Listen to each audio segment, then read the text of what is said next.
আসসালামু আলাইকুম ওয়ারহমতুল্লাহ।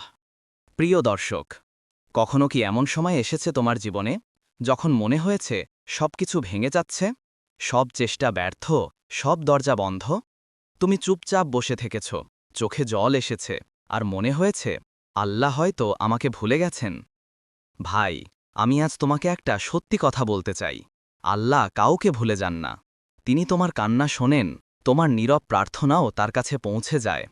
তুমি হয়তো এখন বুঝতে পারছ না, কিন্তু আল্লাহ তোমার পাশে আছেন, সব সময়, প্রতিটি শ্বাসে। জীবনে অনেক সময় এমন হয় যখন মানুষ নিজের ওপর বিশ্বাস হারিয়ে ফেলে। মনে হয় আমি পারব না, আমার ভাগ্য খারাপ, আমার চেষ্টা বৃথা। কিন্তু মনে রেখো, যে নিজের ওপর বিশ্বাস হারায় সে আল্লাহর রহমতও অনুভব করতে পারে না।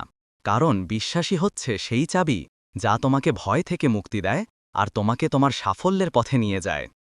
কোরআনে আল্লাহ বলেন, আমি তোমার সঙ্গে আছি, আমি শুনি ও দেখি। সূরা তহা আয়াত ৪৬। এই আয়াতটা একবার ভেবে দেখো। আল্লাহ নিজে বলেছেন, আমি তোমার সঙ্গে আছি। এর চেয়ে বড় নিশ্চয়তা আর কি হতে পারে?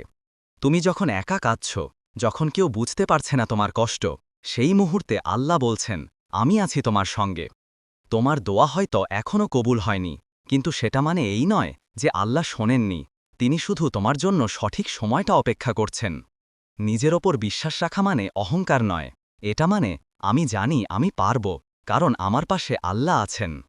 তুমি চেষ্টা করো, তুমি পরিশ্রম করো, তুমি ধৈর্য ধরো, তাহলে আল্লাহ তোমাকে এমনভাবে সাহায্য করবেন যেভাবে তুমি কল্পনাও করনি। রাসূলুল্লাহ সাল্লাল্লাহু আলাইহি ওয়াসাল্লাম বলেছেন, যে ব্যক্তি আল্লাহর ওপর ভরসা করে আল্লাহ তার জন্য যথেষ্ট হন। সূরা আত-তালাক আয়াত ৩। তুমি হয়তো এখন কঠিন সময় পার করছ, অন্যরা সফল হচ্ছে আর তুমি থেমে আছো জায়গায়। কিন্তু তুমি জানো না, আল্লাহ তোমার জন্য একটা বিশেষ সময় নির্ধারণ করে রেখেছেন। তুমি শুধু প্রস্তুতি নিচ্ছ সেই দিনের জন্য। যেমন বীজকে মাটির নিচে থাকতে হয়, অন্ধকারে, চাপে, নীরবে। তারপরই একদিন সে আলো দেখে এবং ফুল হয়ে ফোটে। তেমনি তোমার জীবনেও আজ যদি অন্ধকার হয়, জেনে রেখো, আলো খুব কাছেই। নিজেকে ছোট ভাবো না ভাই। আল্লাহ তোমাকে ব্যর্থতার জন্য সৃষ্টি করেননি। তিনি তোমাকে দিয়েছেন বুদ্ধি, মন, অনুভূতি, আর সবচেয়ে বড় শক্তি, তার ওপর ভরসা রাখার ক্ষমতা। তুমি যত দুর্বলই মনে করো নিজেকে, আল্লাহ তোমাকে জানেন তোমার চেয়েও ভালোভাবে। তোমার ভয়, তোমার আশা, তোমার স্বপ্ন সব তার জানা। তুমি শুধু বিশ্বাস রাখো, আমি পারব, কারণ আল্লাহ আমার সঙ্গে আছেন।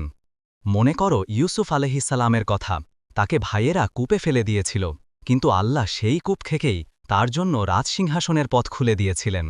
তুমি যদি ভাবো আজ তুমি একদম নিচে পড়ে গেছ, মনে রেখো, আল্লাহর ইচ্ছায় সেখান থেকেই তোমার উত্থান শুরু হতে পারে। তুমি শুধু হাল ছাড়ো না, তুমি চেষ্টা চালিয়ে যাও, কারণ আল্লাহ তাদের ভালোবাসেন যারা ব্যর্থ হয়েও আবার চেষ্টা করে। তুমি জানো সবচেয়ে বড় শত্রু কে? তোমার ভয়। ভয় তোমাকে থামিয়ে দেয়, আর সন্দেহ তোমাকে দুর্বল করে। কিন্তু যখন তুমি বলো, আল্লাহ আমার সাথে আছেন, তখন সেই ভয়ে গলে যায়। কারণ তখন তুমি জানো, যদি পুরো দুনিয়া তোমার বিপরীতে দাঁড়ায়, তবুও তুমি একা নও। তোমার পাশে আছেন সেই সৃষ্টিকর্তা, যিনি কোন বললে সব সৃষ্টি হয়ে যায়। আজ তুমি যা হারিয়েছ, কাল তার চেয়ে ভালো কিছু দেবেন। তুমি শুধু বিশ্বাস রাখো। তুমি যে অবস্থাতেই থাকো, তোমার দোয়া করো, তোমার কাজ করো, তোমার আশা রাখো, কারণ আল্লাহর সাহায্য সব সময় তাদের কাছেই আসে যারা নিজেদের বিশ্বাস হারায় না।